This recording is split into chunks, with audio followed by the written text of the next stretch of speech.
On February 13, 2003, 23-year-old Busiso Buthelezi, as well as Brenda Mudluli, 42 years of age, were arrested in Durban for killing 21 people, possibly even more. The mastermind behind the killings, Mariana Dimba, 38 years of age, was apprehended in Johannesburg on the 3rd of April 2003.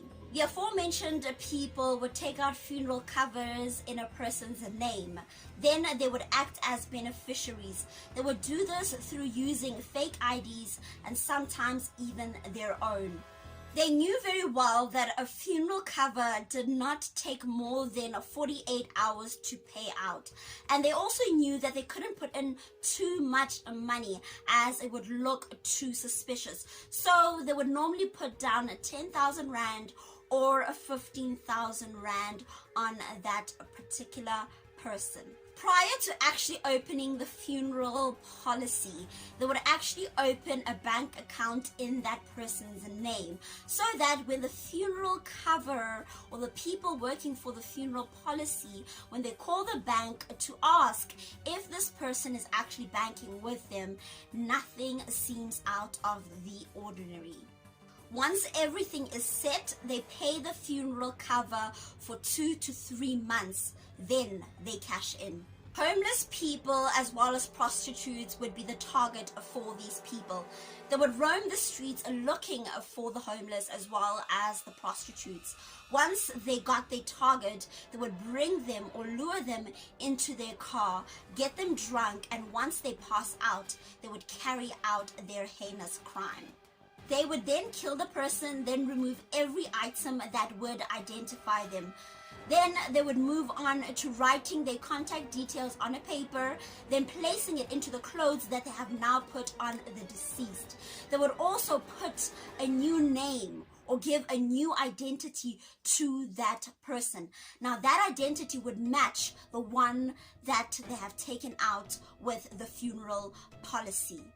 The next step was to disfigure the person so that the coroners wouldn't have anything to identify the person with. The only thing they would have were the numbers in the pocket, which of course one would think is a relative to the deceased. Almost all the victims of the suspects were stabbed more than 40 times. Some were even driven over so that they would not be identified.